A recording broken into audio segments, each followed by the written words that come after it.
go and invest in a hospitality startup somewhere else, you might be in conflict with that shareholders agreement, because that might even say that you're not allowed to invest in competing businesses.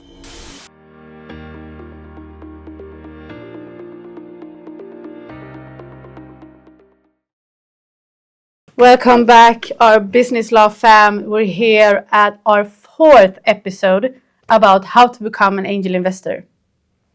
So Indeed. Hello. Kat is with us, Hey. our business lawyer. So now we come to the crucial part of how to become an angel investor. And we're going to talk about what legal pitfalls you have to avoid. Indeed. And we have 14 of them. So stick around, because it's very important when you start your angel investment journey. Really good to know. Because me, as interested in angel investing and starting, and have some companies that I'm interested in, I really want to know what I should not do.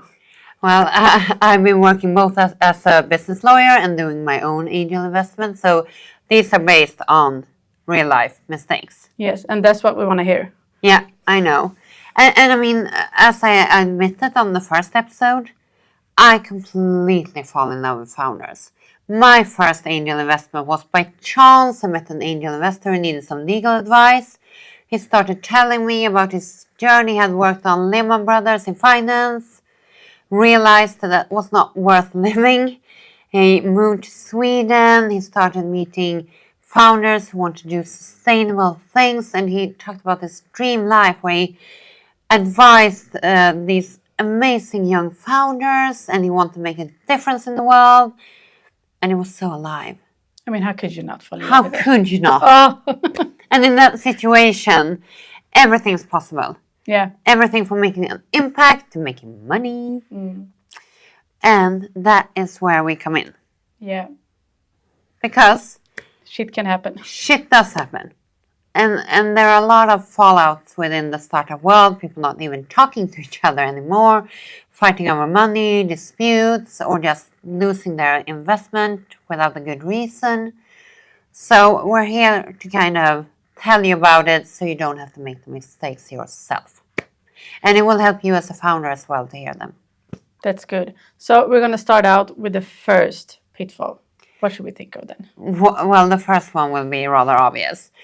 Not doing a proper due diligence.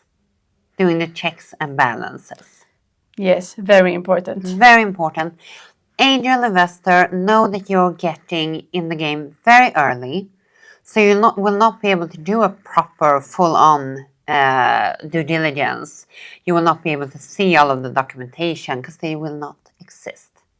But you can do the fundamentals, do the checks. If they make claims that they have customers, ask to see the validation. If they say they have a patent, ask to see the patent registration. Ask to see the articles of association. Check the background of the founders. Who are they? What have they done before? Do they have a good reputation? Etc. So do the normal checks and balances. It will turn out to be a good thing to do. Yeah. In the end. So take a step back. And we can't say exactly what they are right now because that will depend on the stage of the startup and the industry that the startup is in. So don't overshoot. That will also be a mistake.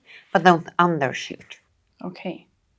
And the next one is? It will go kind of together, but that will be number 2, will be not failing to consider the governance and the regulatory requirements that the specific startup will be under.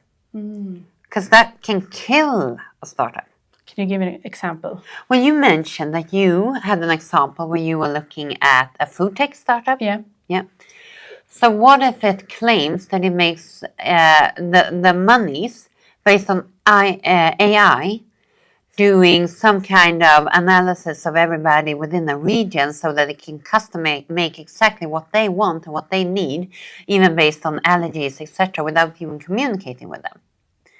Well, then I would ask, okay, is that kind of health-sensitive information that they will have? What if I have a heart disease? Will they monitor that? And are they allowed to? How do they get that?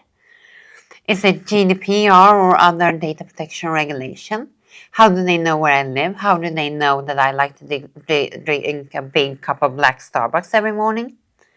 Those kind of regulatory requirements might even make it illegal for a specific startup, or it makes it extremely costly for that startup to ever be able to launch. So consider it. It might not be a hindrance, but do make the legal check. Good. And number 3. Number 3, that would be overlooking the shareholders agreement, just signing it, assuming it's boilerplate, because it won't be. There are many differences, and that will regulate your economic rights and your control rights. For instance, do you have pro rata rights? Do you have a right to participate in the future funding rounds or not? Is that important to you?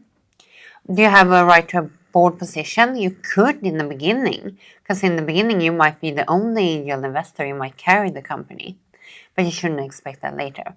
So the shareholders agreement, read it carefully, don't sign before you know you understand, because that will govern your right to your own investment in the future.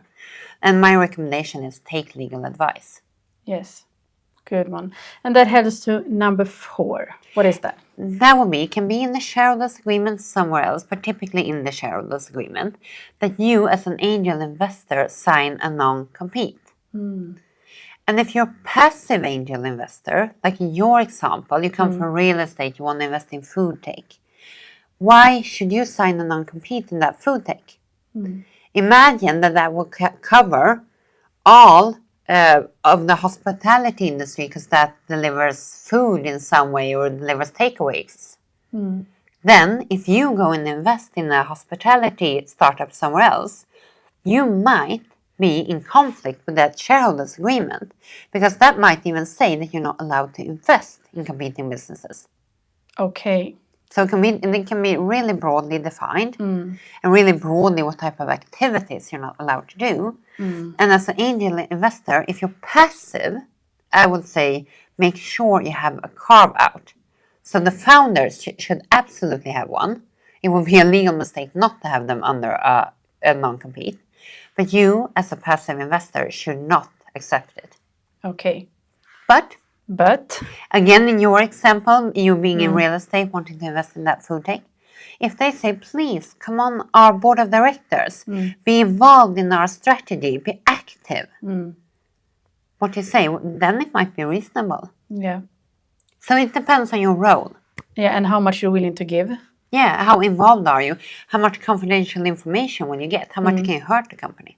Okay, really good. That takes us to number 5. What should we avoid? You should avoid. A legal mistake would be not to ensure that you have information rights. I mean, once the company grows, you cannot be that annoying angel investor calling the founders each week. Absolutely not. But make sure you know what's happening, because remember, those founders, they're spending your money.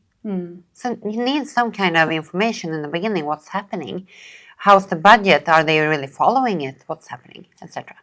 Or are they a lifestyle startup where they start to go, they need to visit San Francisco for a conference, and then they absolutely need to be in New York to make a speech, and then they need to be in a podcast in London.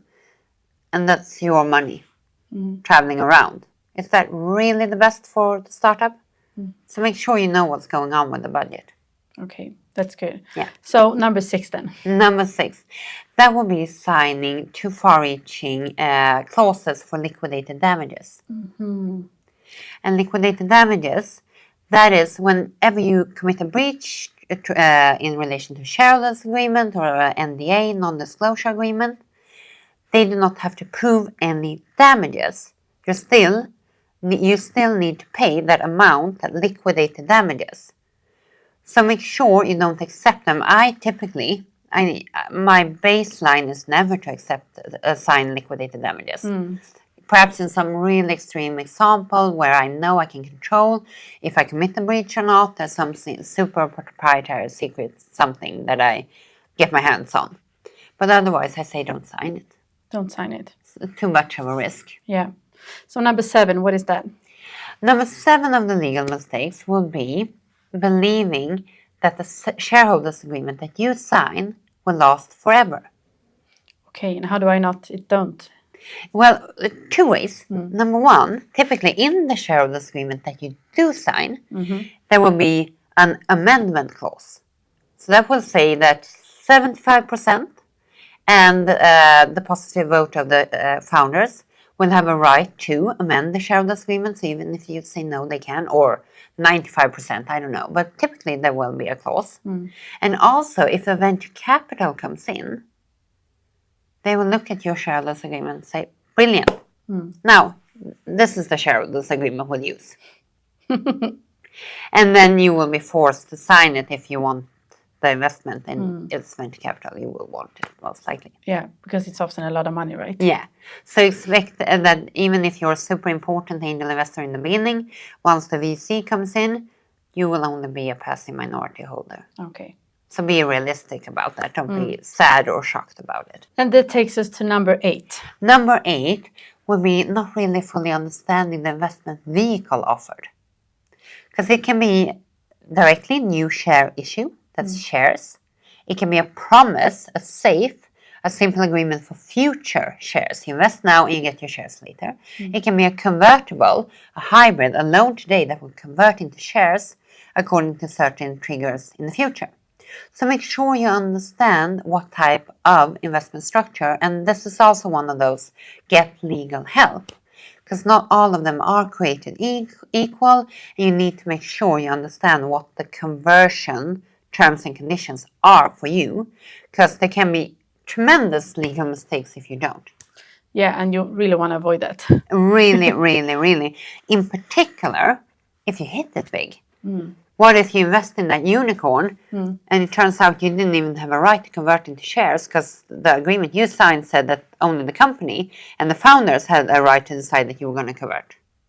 So then it's nothing for me. No, you get your money's back in some nice to have interest, like a savings account. It's like giving a high five or something. Yeah, exactly. Exactly like that. Thank you. Bye-bye. Oh, no, we don't want to do that. We don't want to do that. So check the agreement. Okay, and that takes us to number 9.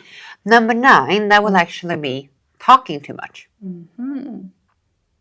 Because the shareholders agreement and any other agreement that you sign in relation to that startup will have a confidentiality clause, meaning that you're not allowed to share, not even just trade secrets. Typically it will be broader. So be mindful, because like we talked about in episode 1, angel investment is a contact sport. You need to have the network, you need to be out there talking, knowing what's happened, discussing with different founders, with different angels. But be mindful about that confidentiality. And if you feel that you're expected to help with new fundraising or to talk, make sure you have a dialogue with the founders so they know what type of information you're sharing, so you don't end up in breach of a contract or with a dispute or anything like that. That's really good. Yeah. That takes us to number 10. Number 10 will be not documenting everything properly. Wow. Skipping the documentation. Yeah, we had a previous episode about that too. Yeah. But have you more examples? What happens and what I've seen is founders calling me up super mad late, because they feel that they have not promised something. They have not promised anti-dilution protection for that stupid first angel investor who only invested $5,000 and they got 10% because it was also sweat equity, and they're so pissed. And then that angel investor calls me crying and saying that this is fraud. They promised me anti-dilution. I've been working day and night for free for this company. They promised me I would keep my equity stake the next 2 funding rounds. I was promised the anti-dilution protection. So it's word against word. Word against word. You've been in discussions, you have some emails or text messages, hard to know what the last kind of final conclusion was. And this happens again and again and again. So be transparent, sign the documents, and make sure that you agreed upon everything. Because typically you think you're in agreement, and then you put it in the fine prints, and you're like, no, wait. Yeah, because you not might be friends forever. I mean, No. you're just business partner maybe after 2 to 3 years. And funny things happen when you're getting close to big money or you're about to lose it all. Yeah. In particular, when founders are about to lose also their reputation or prestige, they get stressed. And that's fully understandable, but make sure you have the documentation what you agreed upon. Good. Number 11. Number 11. Yes. And that will be not understanding the shift in the exit strategy and the preconditions that comes when the venture capital comes in. That completely changes the game. And you as an angel investor need to know what is your return on investment, what do you want out of it. And also, legal mistake I would say, will be not seizing an exit opportunity in relation to the VC coming in. Oh, so you're not counting on that? Yeah. Okay. Because both, it can be that when the VC comes in, I mean, you might be happy with 10 or 5x on your investment. They might come in at such high valuation that they need, in relation to you, it needs to be 100x. And that might not be that probable, but they will never exit before that. And they have preference shares, so they are preferred in front of you even.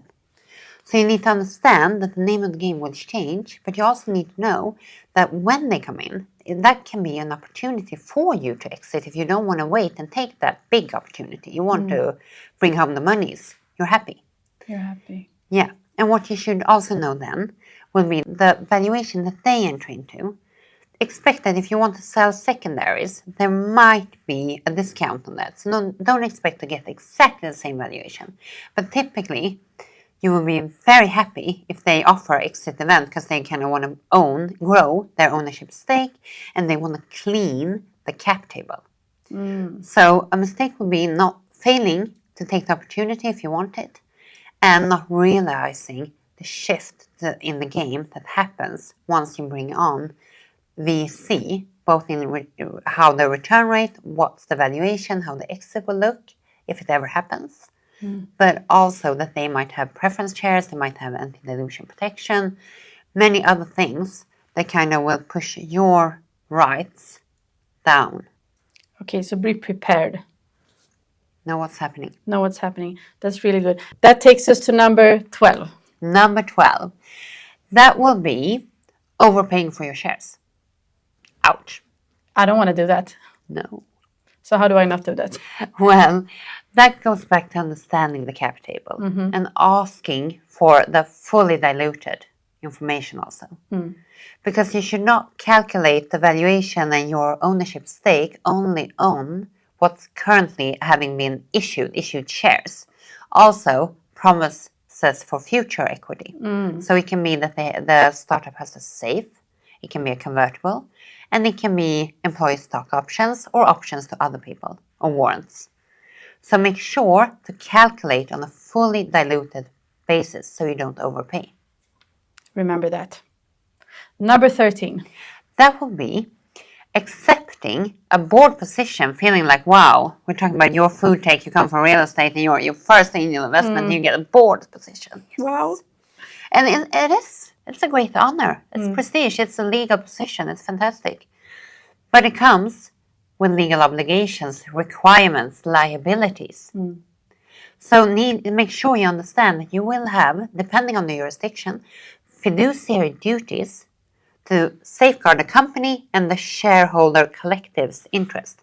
So you need to be on point. You need to know how the finance is going. You need to make sure you're not getting close to bankruptcy and not filing for bankruptcy. Things like that. So you need to do the job. Understand what you're getting yourself into. The responsibilities. Yeah. And make sure you have access to the financial reports or whatever you need to know to do your job. That's good. So now we're at number 14. The last one. Bring it on. Bring it on. And that will be in relation to an exit. If it is a share purchase agreement, they're selling the company. You, as a passive investor, being asked to sign business warranties. You shouldn't. What is it? We have warranties. That's you promising the buyer that some things are true. That you own your shares and that the company has paid all of its taxes, that it owns its intellectual property, etc. And you can divide those warranties into fundamental and business. The fundamental, you should sign that you own your shares, that they're not pledged, that there's no issues. You know that. The business warranties, as an angel investor, you're not close to the business. The founders should sign that, not you. Because it would be a legal risk, and you might end up with a lawsuit if any of those are not true. And you're not even able to verify that in a good way. Okay, so that's really important. Yep. So wow, this is amazing, everyone. Like bombing you with everything to think of. No, we got 14 really good ways of not ending up in a lawsuit or discussions or any other things that you do not... Or losing your monies. Oh, or losing your monies. Thank you so much for sharing this. Thank you. Happy. If we're going too quick, drop your comments down below. We'll stop, elaborate on anything you need. Yes. And this is not legal advice. It's knowledge sharing. And a bit of entertainment. At least we think so.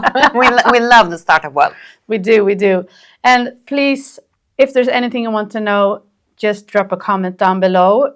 We're going to keep doing this, sharing knowledge about business law. That's what we love to do. And for you, it's at zero cost. So the legal tips and tricks and the inside information of the angel investment world.